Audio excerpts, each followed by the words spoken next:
नमस्कार, मैं हूं आपके साथ अंजना शर्मा और आप देख रहे हैं वर्तमान युग। तो आइए शुरुआत करते हैं आज की खास खबर से।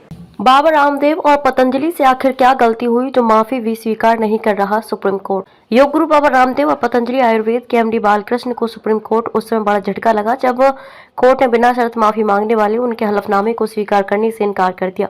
इस मामले की अगली सुनवाई अब 16 अप्रैल को होगी। देश की सर्वोच्च अदालत ने इस मुद्दे पर निष्क्रियता के लिए राज्य लाइसेंसिंग प्राधिकरण को भी कड़ी फटकार लगाई और कहा कि वह इसे हल्के में नहीं लेगी। वहीं कानून का उल्लंघन करने के लिए पतंजलि आयुर्वेद के खिलाफ कार्रवाई करने पर विफल रहने के लिए उत्तराखंड सरकार की भी आलोचना की है। किसने किया था पतंजलि पर case? Indian medical association IMA ने अगस्त 2022 में सुप्रीम कोर्ट में याचिका दायर की थी।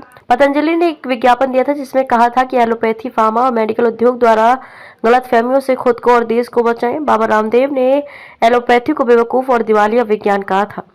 उन्होंने दावा किया था कि एलोपैथिक दवा कोविड-19 से होने वाली मौतों के लिए जिम्मेदार है। IMA ने दावा किया कि पतंजलि के कारण भी लोग वैक्सीन लगवाने से हिचकिचा रहे थे। पहली सुनवाई में क्या क्या हुआ? इस मामले में पहली सुनवाई 21 नवंबर 2023 को हुई थी। सुनवाई के दौरान न्यायमूर्ति अमानुल्लाह ने मौखिक रूप से पतंजलि को यह दावा करने के लिए चेतावनी दी कि उनके उत्पाद बीमारियों को पूरी तरह से ठीक कर सकते हैं। इसके अलावा प्रत्येक उत्पाद पर 1 करोड़ रुपए का जुर्माना लगाने की धमकी दी थी। पतंजलि का प्रतिनिधित्व कर रहे वरिष्ठ अधिवक्ता साजन पुवैया ने कोर्ट से कहा था कि किसी भी कानून का उल्लंघन नहीं किया जाएगा।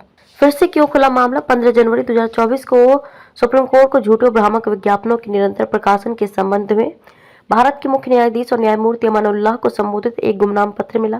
इस पर ध्यान देते हुए 27 फरवरी को जस्टिस हेमा कोहली और एहसानुद्दीन अमानुल्लाह की पीठ ने पतंजलि आयुर्वेद और इसके MD आचार्य बालकृष्ण को पहले के आदेशों का उल्लंघन करने और कंपनी के उत्पादों के साथ बीमारियों के इलाज के बारे में भ्रामक दावों का प्रचार जारी रखने के लिए अवमानना नोटिस जारी किया।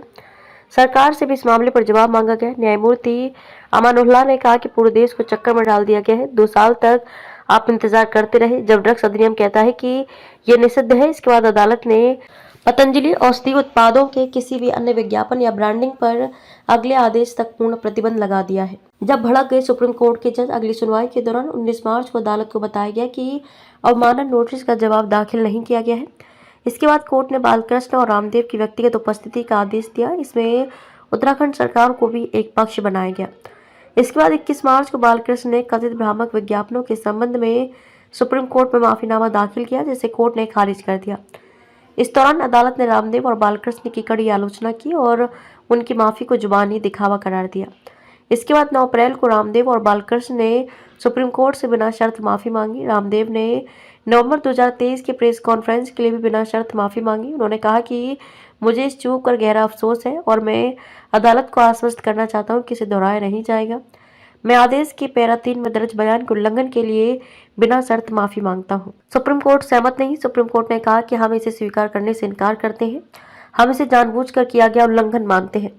अवमाननाकर्ताओं ने हमें हलफनामा भेजना उचित नहीं समझा। उन्होंने पहले इसे मीडिया को भेजा। कल शाम 7:30 बजे तक ये हमारे लिए अपलोड नहीं किया गया था। इसका मतलब यह है कि आप स्पष्ट रूप से प्रचार में विश्वास करते हैं। आप हलफनामे के साथ धोखाधड़ी कर रहे हैं। इसे किसने तैयार किया? मैं हैरान हूँ। खबरों में अब तक के लिए बस इतना ही। फिर होगी आपसे मुलाकात कुछ ऐसी ही खास खबरों के साथ। तब तक के लिए नमस्कार और देखते रहिए वर्तमान युग।